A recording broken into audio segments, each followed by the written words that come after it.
Assalamualaikum warahmatullahi wabarakatuh. Bismillahirrahmanirrahim.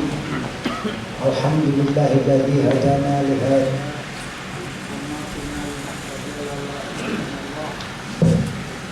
Shalatu wassalamu ala man la nabiyya ba'dah.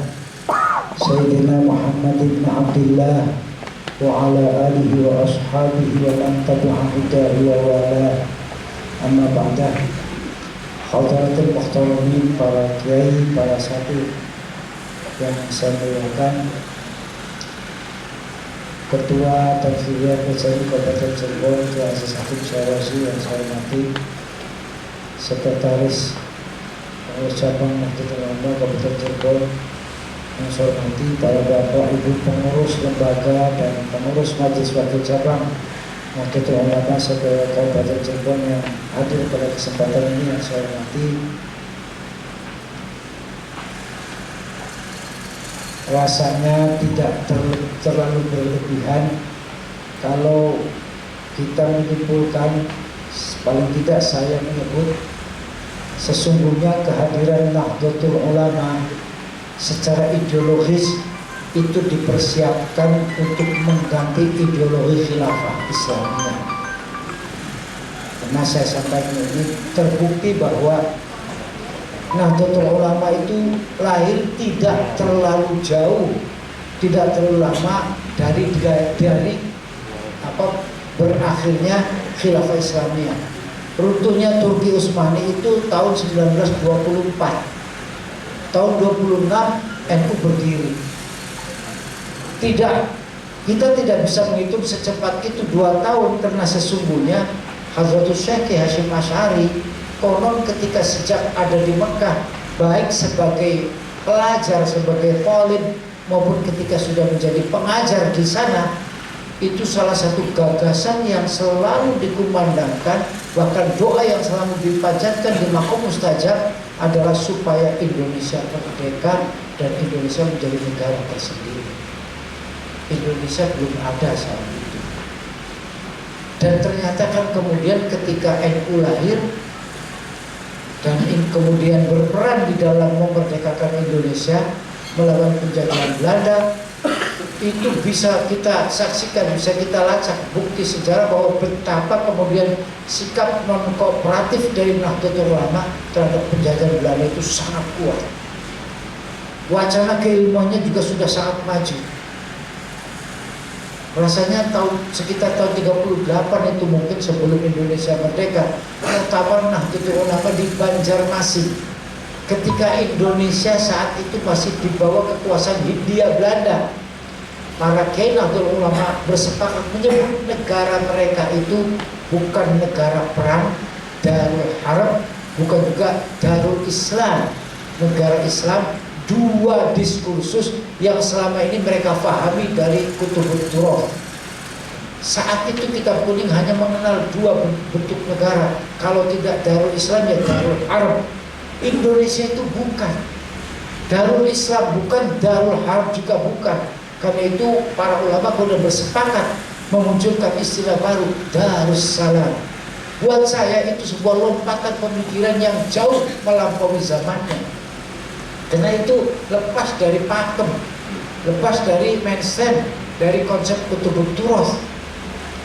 Jadi artinya paling tidak 2 hal yang sederhana tadi saya sampaikan itu bukti bahwa bagaimana kemudian Nahdlatul Ulama itu sejak awal berdirinya sangat progresif, pemikirannya melampaui zamannya, tetapi tentu saja tidak meninggalkan akar pokok dari pemikiran itu timbul. Tetap saja Darul Harb ya dikenal, Darul Islam juga dikenal, khusus Indonesia itu sepenyebutannya adalah Darussalam.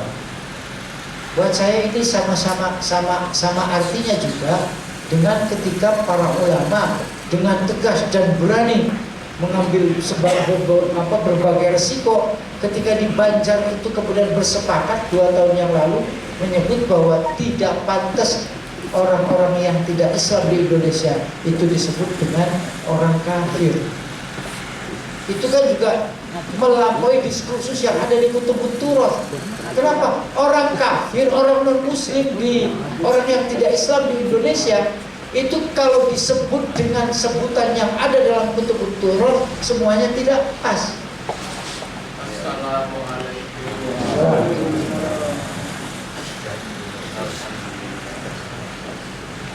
Selamat datang Pak Kiai Dedi Setiabudi.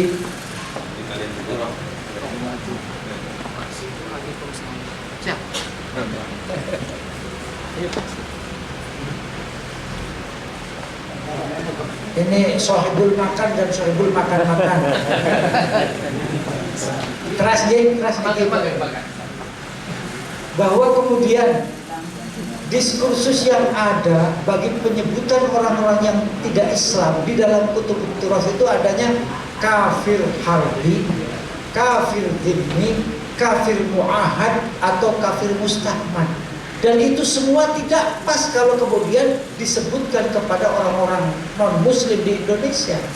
Karena itu dengan keluasan pemikirannya, dengan inovasi pemikirannya yang sangat luar biasa, para kiai dan ulama bersepakat menyebut mereka sebagai non-muslim. Sebab kalau kafir konotasinya yang ada dalam kutub turas ya 4 tadi, dan itu semuanya tidak pas.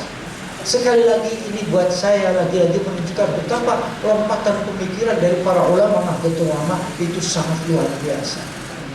Maka kemudian hari ini ketika Nahdlatul Ulama memasuki abad kedua, 200 tahun kedua, lewat muktamar peradaban, fikih peradaban di Surabaya kemarin menjelang peringatan 1 abad di Sidoarjo itu, para ulama Nahdlatul Ulama juga menggagas bersama-sama dengan ahli fikih peradaban dunia.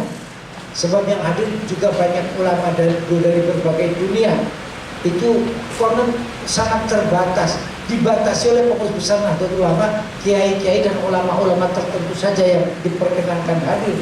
Padahal dari Australia saja yang berkehendak hadir itu lebih dari 35 ulama, belum dari negara lain. Jadi ketika Nahdlatul Ulama menggagas pemikiran digeser ke dunia, itu ternyata juga sambutannya luar biasa. Maka tadi kalau awal saya menyebut tidak berlebihan kalau Nahdlatul Ulama itu dilahirkan memang untuk mengganti ideologi dunia. Khilafah Islamiyah selesai dan tidak ada yang sudah konsep negara khilafah. Itu kemudian kan ternyata kemudian saya menyebut bahwa sekarang ini atau paling tidak 10 tahun yang lalu lah, 10 tahun belakangan ini, diskursus keislaman itu selalu bicara Islam wasatiyah. Kalau bahasanya Al-Azhar itu wasatiyah Islam atau Islam wasatiyah. Islam wasatiyah itu apa? Substansinya Islam wasatiyah adalah Islam yang Nahdlatul Ulama, Islam rahmatan lil alamin, Islam yang senantiasa berpatokan, tidak merujuk kepada aliran tertentu. Saya ulang, dalam definisi Nahdlatul Ulama, Ahlussunnah wal Jamaah itu sesungguhnya tidak merujuk kepada aliran tertentu, tetapi aliran apapun yang kemudian mendasarkan pemikirannya kepada sikap wasatiyah, kepada sikap tawassut, kemudian tawazun dan tasabuh. Kenapa kemudian kita mengambil fikihnya adalah mazhab fikih yang 4, padahal banyak mazhab fikih yang lain, ada mazhab Daud al-Zahiri umpamanya. Itu karena memang mereka lah ulama al-a'immatul mazhab al-arba'ah, itulah yang kemudian mereka mendasarkan pemikiran fikihnya dengan dasar yang tawassul, tawazun dan tasabuh. Termasuk juga kenapa kemudian dalam akidah, dalam tauhid kita mengikuti Al-Imam Abu Hasan Al-Asy'ari atau Al-Imam Abu Mansur Al-Maturidi, sebab dua tokoh inilah yang pemikirannya senantiasa tawassul, tawazun dan tasamuh. Karena itu kemudian sekali lagi bahwa kemudian diskursus keislaman dunia itu ternyata adalah gagasan-gagasan Nahdlatul Ulama. Saya pikir kalau saya bicara begini, silakan saja umpamanya baca bukunya Arqon. Arqon punya dalam Al-Binyah Islamiyah itu punya pemikiran seperti ini. Mohon maaf, saya menyimpulkan seperti ini tidak terinspirasi oleh Arqon yang tidak apa-apa. Tapi saya pikir memang saya husnudzon kepada ulama saya, kepada masyayikh Nahdlatul Ulama yang buat saya itu adalah mutiara-mutiara Islam yang sangat luar biasa. Faktanya juga di luar itu semua, Nahdlatul Ulama itu saya meyakini didirikan oleh para wali. Banyak wali yang tidak ada di dalam Nahdlatul Ulama. Walaupun mungkin di pengurus cabang ini nggak ada walinya mungkin. Hanya ada wali murid saja. Tetapi saya meyakini ada selalu saja rijal fi zamani. Likulli zamanin rijalun wa likulli rijalun zamanun. Itu saya kira di Nahdlatul Ulama selalu saja ada, dan saya meyakini bahwa Nahdlatul Ulama didirikan oleh banyak para wali di dalamnya. Kalau bukan itu saya yakin Nahdlatul Ulama sudah hancur. Sebab Nahdlatul Ulama itu diupayakan hancur sudah sangat lama.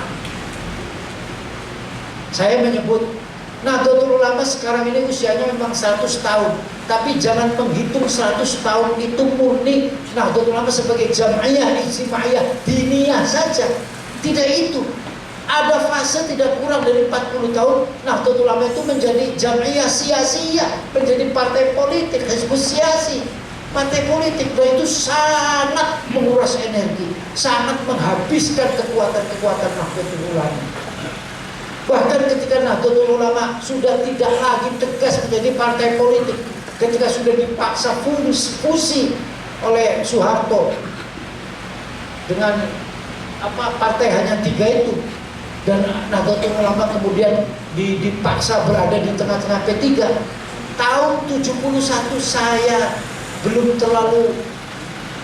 saya belum masih anak-anak, usia saya 6 tahun ketika itu, tapi saya bisa menyaksikan dengan pasti bahwa rumah saya seringkali didatangi oleh banser pada jam 1 pagi, jam 2 pagi, dan dalam keadaan kepalanya bocor, ada yang tangannya robek, ada yang kakinya juga, ada yang macam-macam. Itu semua akibat mereka membela para kiai, terutama Kiai Nahdlatul Ulama. Itu risiko partai politik.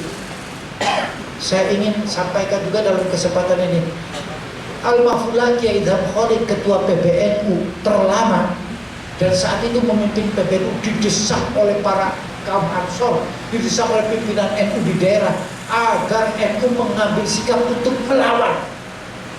Kenapa? Mohon maaf, saya bicara terbuka. Di Jawa Barat misalnya, Ansor Nahdlatul Ulama di Jawa Barat saat itu kan menjadi buruannya AMPI, diburu oleh AMPI, oleh AMS. Yang tadi saya katakan, saya masih ingat jam 1, jam 2 pagi itu rumah ayah saya didatangi oleh Ansor dari berbagai daerah, tidak cuma dari Cirebon, dalam keadaan kepalanya bocor ya akibat dikejar-kejar itu. Itulah gambaran politik ketika dalam posisi di dalam bagian dari partai politik. Itu bagian dari partai politik sudah, bukan partai politik sendiri sebagai partai NU. Bayangkan para kiai dan para satid yang saya muliakan. Mana mungkin kemudian dalam keadaan seperti itu jam'iyah, ijtimaiyah kemudian bisa maksimal. Dan itu pilihan yang tepat ketika Kiai Abdul Rahman Wahid sepulang dari belajar di beberapa negara Arab kemudian menggagas NU kembali ke khilafah. Itu pemikiran mujaddid buat saya yang sangat luar biasa. Gus Dur itu tekun keliling kemana-mana memperkenalkan supaya NU kembali kuat dan supaya para ulama kemudian keluarlah dari P3 supaya NU-nya kembali ke khilafah. Itu prosesnya lama itu. Baru kemudian dinyatakan tahun 84. Jadi yang ingin saya katakan pada yang saya hormati, 100 tahun memang kurang lebih usia Nahdlatul Ulama di Indonesia, tetapi khidmahnya sebagai jam'iyah, ijtimaiyah, diniyah tidak maksimal. Bahkan saya mendapati fakta bahwa di zaman Hadratus Syekh Al-Mahfudlah Abdul Wahab Hasbullah sebagai Rois Akbar itu hanya satu, Hadratus Syekh. Sebenarnya konon Kiai Wahab Hasbullah ketika dipaksa untuk menggantikan Hadratus Syekh Hasyim Asy'ari juga akan mendapat sebutan yang sama, Rois Akbar. Tetapi ta'ziman wa ikraman kepada Hadratus Syekh, Kiai Abdul Wahab Hasbullah tidak berkenan dan beliau menyebut hanya Rois Am. Hingga sekarang Rois Suriah, pengurus besar yang namanya Rois Am. itu di zaman Dewan Nasrullah, bahkan Bahthul Masail yang merupakan roh Nahdlatul Ulama itu hampir tidak pernah ada. Padahal dalam sejarahnya Bahthul Masail itu lebih dulu ada ketimbang Nahdlatul Ulama. Sebelum NU lahir kan lebih dulu ada Taswirul Afkar, kemudian ada Nahdlatul Tujar, pada akhirnya kemudian nanti menghasilkan Nahdlatul Wathon, dan terakhir menjadi Nahdlatul Ulama. Apa yang ingin saya katakan, mohon maaf agak panjang sedikit para kiai, para asatidz yang saya muliakan, adalah bahwa sekarang ini tentu saja tantangan kita sudah sangat jauh berbeda.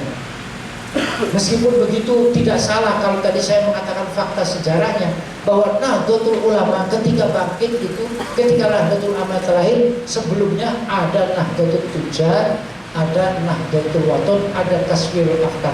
Paling tidak artinya ketika NU menggagas program, ketika para kiai, para asatidz semua sebagai pengurus lembaga menggagas program-program tertentu, maka mestinya mengacu kepada 3 hal itu. Pertama adalah hal yang terkait dengan ekonomi, gambaran kelanjutan dari Nahdlatul Tujar, kemudian hal-hal yang terkait dengan soal-soal kebangsaan, gambaran dari Nahdlatul Wathon, dan kemudian adalah soal pemikiran baik maudhu'iyah, waqi'iyah ataupun qaumiyah sebagai kelanjutan dari Taswirul Afkar. Maka sebenarnya karena pinternya Ketua Tanfidiyah saja, itu kemudian ketika Bahthul Masail di Pondok Pesantren Gedongan kemarin itu diberi judul NU, ulama NU mengharamkan nikah siri. Padahal setelah berita itu muncul di koran, hari itu juga Rois Surya Cabang menikahkan siri juga. Tidak menikah siri belum. Itu ya nggak berani. Katanya begini, itu di Jakarta banyak jenderal-jenderal angkatan darat, jenderal berbintang 2, bayangkan, luar biasa itu. Tapi istrinya bintangnya 3. Kalau lagi profesor, doktor, dunia akademisi dikuasai. Begitu pulang ke rumah istrinya bentak sekali saja, hilang ilmunya sudah. Bagaimana dengan kiai? Ya kurang lebih. Sekali lagi, karena itu saya sangat apresiasi, saya sangat menghormati kepada para kiai, para asatidz yang datang pada hari ini untuk bersama-sama menyelenggarakan acara hari ini, untuk melaksanakan kegiatan ini. Bukti bahwa insya Allah dengan melaksanakan hal-hal seperti ini, kita memang menjadi orang NU yang memasuki 200 tahun kedua Nahdlatul Ulama.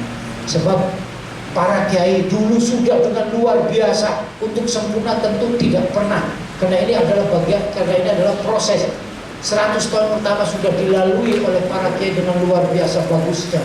Kita banyak mengambil pelajaran, umat bisa merasakan manfaatnya dari keberadaan Nahdlatul Ulama. Maka hari ini kita juga mesti merumuskan, menggagas program-program yang kemudian pada akhirnya nanti orang-orang juga akan tetap merasakan keberadaan Nahdlatul Ulama di 200 tahun berikutnya. Maka saya berharap gagasan Bapak-bapak terkait dengan program ini, terutama agar program-program itu jangan cuma melulu program yang jangka pendek. Kalau yang jangka pendek itu kan segera ibarat ngobati, kalau lagi puyeng ya diberi obat supaya puyengnya hilang, tetapi kan bibitnya tidak hilang, penyakitnya belum tentu hilang. Maka pikirkan ketika menggagas program itu program yang berkelanjutan, sehingga manfaatnya bisa terus-menerus dan dirasakan oleh banyak orang. Para kiai, para hadirin yang saya muliakan, terakhir saya mengajak semuanya untuk selalu berbangga, bersyukur menjadi warga Nahdlatul Ulama, bersyukur, berbangga menjadi pengurus Nahdlatul Ulama. Tidak semua orang mendapat kesempatan, kepercayaan untuk mengurus Nahdlatul Ulama. Dan kita alhamdulillah ditakdirkan Allah sebagai pengurus Nahdlatul Ulama. Sebab saya meyakini apa yang terutama kaitannya dengan ideologi, dengan fikrah yang digariskan oleh para ulama Nahdlatul Ulama, itu adalah perkara yang hak, perkara yang benar. Menegakkan kebenaran, iqamatul haq, itu hukumnya wajib. Karena itu yakin dengan berpandangan seperti ini, aktivitas kita di Nahdlatul Ulama itu bagian dari ibadah kita kepada Allah Subhanahu wa Ta'ala.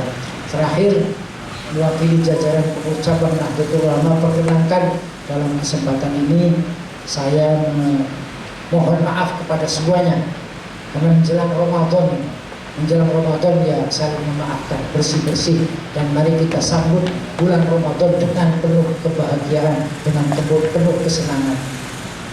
Kenapa puasa itu tidak enak? Puasa itu kan ibadah badaniyah. Ibadah badaniyah itu ibadah yang ketika dilaksanakan hanya mengharuskan kesehatan badan saja. Beda dengan ibadah maliyah yang ketika dilaksanakan itu membutuhkan harta, seperti sedekah, zakat, dan lain-lainnya. Atau ibadah haji yang masuk kategori ibadah maliyah badaniyah. Ibadah badaniyah itu tidak ada gagahnya, tidak gaya ibadah badaniyah. Sebab yang termasuk ibadah badaniyah itu ya sholat, puasa. Mana ada orang puasa gagah? Ada orang mau sholat, gogoh mau sholat. Paling dalam keadaan puasa tidak ada gagahnya. Dan itu secara psikologis, kenapa Nabi kemudian menyebut bahwa bergembiralah dengan kedatangan Ramadan, sebab mereka yang bergembira farihah bil qudumi Ramadan itu Allah amankan, Allah jaminkan keselamatannya dari pembakarnya api neraka. Satu. Yang kedua, kemudian Rasulullah juga menganjurkan pada hadis ini supaya kita berbahagia dengan kedatangan Ramadan. Logikanya adalah ibadah apapun atau bahkan pekerjaan apapun, kalau dilakukan dengan bahagia, dengan rasa senang, pasti tidak akan terasa berat. Jadi artinya walaupun ibadah badannya yang tidak gagah, kalau kemudian kita sambut dengan segala kesenangan, insya Allah tidak akan terasa terlalu berat. Mudah-mudahan kita ketemu dengan Ramadan. Mudah-mudahan kita berikutnya juga mendapatkan segala kebaikan Ramadan. Mohon maaf, mudah-mudahan manfaat. Wallahu muwaffiq ila aqwamit thoriq.